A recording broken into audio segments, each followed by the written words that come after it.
And now it's time for On Point, where we speak to experts to delve deeper into the biggest news stories in the spotlight right now. U.S. Special Representative for North Korea's Sung Kim arrived in Seoul on Monday for discussions over a joint response to North Korea's recent missile launches. Kim reiterated that Washington is still open to dialogue with North Korea, but he and his counterpart Roh Kyu-duk made it clear that there would be firm action against any further provocations. We discussed the significance of this trip, and for this, we're joined by Kim Chang-su, advisor and member of the Editorial Committee at the Korea Research Institute for National Strategy. Very good morning to you, Dr. Kim. It's lovely to see you. And good morning. Well, first off, this trip by Sung Kim, it follows an earlier trip by a South Korean delegation to Washington, led by Park Jin. And, well, I wonder what you make of the significance of Sung Kim's trip to Seoul this week. I would think in Master Sung Kim's visit to Seoul this week as a special mission to foremost and foremost confirm and assure our firm stance to restoring and revitalizing our alliance. Because, many experts, most experts, I would say, in Seoul, Washington, have agreed that our alliance has, over the past 5 years, have been drifting and actually gone through many difficulties and differences, particularly with regard to North Korean denuclearization efforts and sanctions on North Korea, and more broadly, what many American experts have understandably termed South Korea's strategic hedging between a hegemonic competition between China and the United States. Washington quite likely wants to see South Korea become much less strategically ambiguous and more reassuring. Secondly, I would say they are talking about the upcoming visit by President Biden to Seoul, in Seoul and Tokyo.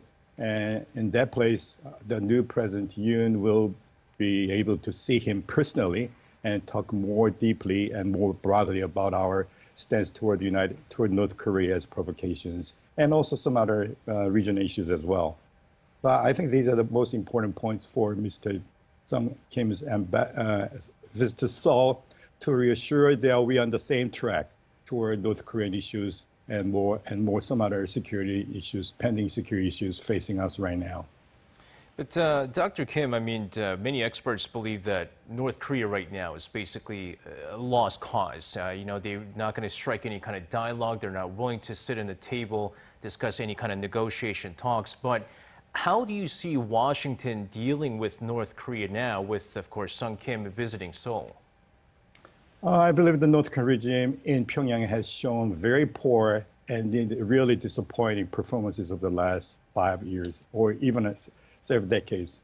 I believe North Korea is a failed state, and they have stuck to their own survival strategy of making enemies outside and shielding the leadership and its core supporters from these threats, which is why Pyongyang has never failed to advance its nuclear armament, despite the several economic difficulties due to economic sanctions, and what is worse, during the COVID-19 pandemic. And Dr. Kim, what do you make of Yoon's picks for his top security advisors or ministers, really? He picked Park Jin and Kwon Young-se to lead South Korea's top security issues. What significance do you see there?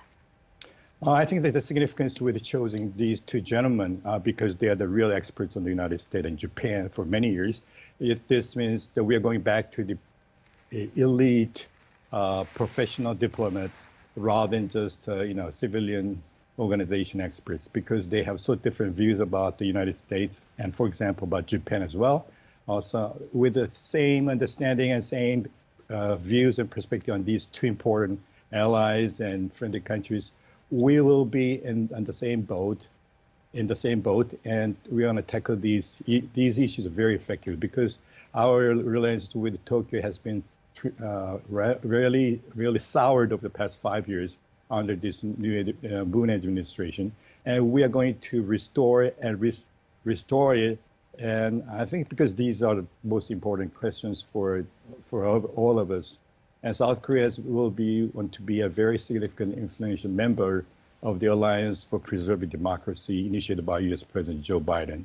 Having said that, inter-Korean priority under the Yoon presidency would be to maintain peace and dialogue through power, I would say, I would like to emphasize, the peace and dialogue through power, that will be only plausible by maintaining a robust alliance with the United States. This means the focus of the new administration will continue to be on preserving the alliance over the inter-Korean relations, as has been seemingly the case, particularly with the early years of the Moon Jae-in government.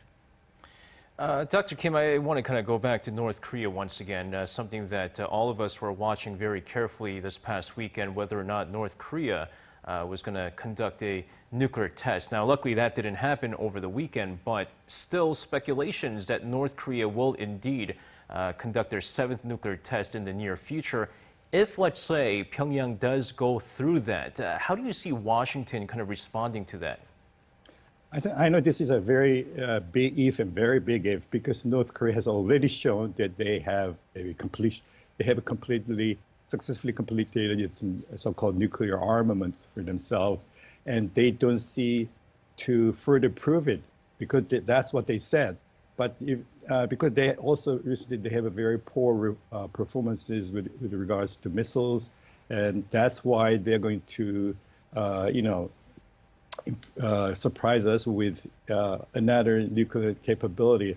I thought there is still a long way to go by the American and Korean standard, because we have a strong economic, deterrent vis-a-vis these North Korean nuclear tests. And as Ambassador Sung Kim said, even though we are open to dialogue with North Korea, but we'll be very determined and very strongly deal with if North Korea were to launch another nuclear test. But also, if you look at all these surrounding countries, Japan, the United States, China, and even Russia, North Korea finds it very difficult to test another nuclear test, because it'll be only in their, that's not because in their interest to target, because if they have already successfully miniaturized, all kinds of nuclear weapons to target military bases in South Korea and Okinawa, for example, and putting multiple nuclear warheads on ICBMs to target the continental United States, that would be, tantamount to a suicide for the Kim regime. So actually, there's a lot of difficulties facing the Kim regime to go further with another nuclear test. But we will be ready for any worst cases. That's what we have been doing for the past 7 decades, and that's what we are going to do in the years to come. Dr. Kim Chang-su, thank you very much for your time this morning. My pleasure.